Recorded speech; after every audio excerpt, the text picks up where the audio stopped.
ভাই এখন আমার দেখেই তো লোভ হচ্ছে, লাগলে নিয়ে নাও, না লাগলে কিন্তু আমি নিজেই ভাই লাগিয়ে দিচ্ছি। আসসালামু আলাইকুম, কেমন আছো তোমরা সবাই? আলহামদুলিল্লাহ আমি অনেক ভালো আছি। যারা তোমরা আমাকে হেলেঞ্চা শাক, মালঞ্চ, হেঁচি, এলিচা বা সেচি যেটাই বলি না কেন এর জন্য মাথা নষ্ট করে ফেলেছিলাম, তো তাদের জন্য আমি বেশ কিছু রুট তুলেছি। যাদের প্রয়োজন ছিল তারা নিয়ে নিয়েছো।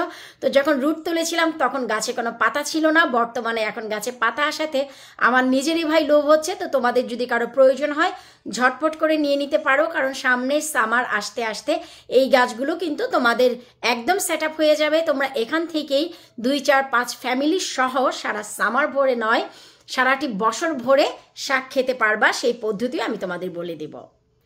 আলহামদুলিল্লাহ, এই যে দেখতেই পাচ্ছ আমি যে হেলেঞ্চা বলো তোমরা অনেকেই এই নামেই চিনো, আমরা তো সেচি বলি।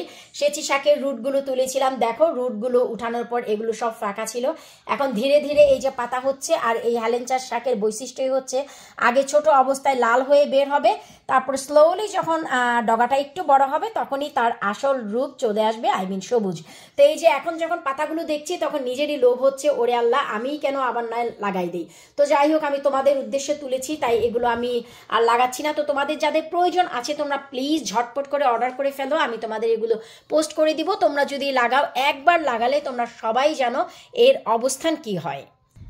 ওই যে দেখতে পাচ্ছ আমার সেচি শাকের বেড আলহামদুলিল্লাহ 2019-এ লাগিয়েছি, আর এই যে দেখো 2025 পর্যন্ত খেয়েই যাচ্ছে, গোড়া থেকে সব কেটে ফেলেছি।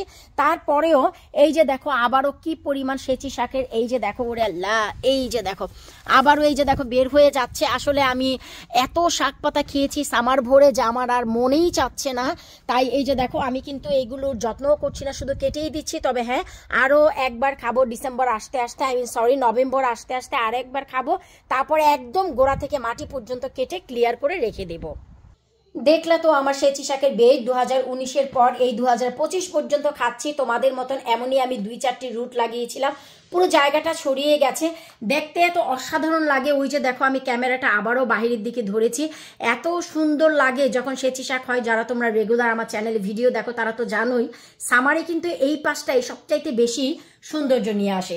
তো এইটুকুই যথেষ্ট তোমাদের একটি বেডের জন্য। এখান থেকে নিজে নিজে মানে শিকড় গজিয়ে সম্পূর্ণ ভরে যায়। ঘরে তুলে রাখার পর আমি শুধু একটি যত্নই দিয়েছি, সেটা হচ্ছে যখন দেখেছি মাটিটা একদম করকরা শুকিয়ে গেছে তখন শুধু এই যে দেখো আমি পানি দিয়ে দিয়েছি। যেহেতু প্লাস্টিক আছে তাই পানিটা আমার উইন্ডো সেলে পড়ে না, আমি এই জন্যই নিচে প্লাস্টিক দিয়ে রেখেছি, যে প্লাস্টিকে কোনো ফুটো নেই। কারণ উইন্ডো সেলে পড়লে দেখা যায় কি আবার এটার নিচে নতুন করে ছোট কোনো পট দিতে হয়। তো আসলে আমি দিতে চাচ্ছি না, আমি চাচ্ছি যত শর্টকাট করে আমি কাজ করতে পারি। কাজ যদি একটু কঠিন হয়ে যায় তাহলে গার্ডেনিংয়ের উপর না একটা বিতৃষ্ণা চলে আসে। তাই কখনো গার্ডেনিংকে শখে পরিণত করবা না। শখ হলে কিন্তু তোমাদের ভালো লাগবে না, এটা হতে হবে শখ আর হতে হবে সুখ। তো শখ আর শখের ভিতরে অনেক পার্থক্য। শখ বানানে তোমরা সবাই জানো দন্তাস্ব খ, আর শখ বানানে দন্তাস্ব ক। তো শখ কখনো যেন না হয়, এটা শখে করো সুখে করো গার্ডেনিং। তাই চেষ্টা করি অনেক শর্টকাটে করতে। ওই যে দেখো কোনো প্রকারের পানি পড়বে না পানি দেওয়ার পর, এই যে এটাই হচ্ছে আমার আসলে বৈশিষ্ট্য, যে আমি পানিটা দিব যেন পানি না পড়ে। তো এইটুকু যত্নেই দেখো আমার কিছুদিনেই পাতা চলে এসেছে। তো তোমরা যদি নিয়ে বড় কোনো পটে দিয়ে দাও সারা সামার ভরে তো খাবাই, এবং শাকগুলো প্রিজার্ভ করে ডিপ ফ্রিজে রেখে দিলে সারা বছর ব্যাপী তোমরা খেতে পারবা।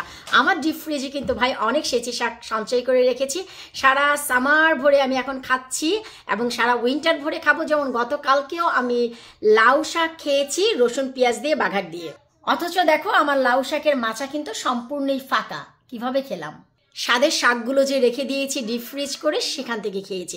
তো তোমাদের কারো প্রয়োজন হলে ঝটপট করে নিয়ে নাও, না হয়তো কিন্তু ভাই মায়া ত্যাগ করে আমি নিজেই অন্য কোনো জায়গায়, অন্য কোনো বেডে অথবা অন্য কোনো পটে এগুলোকে পটিং করে ফেলবো।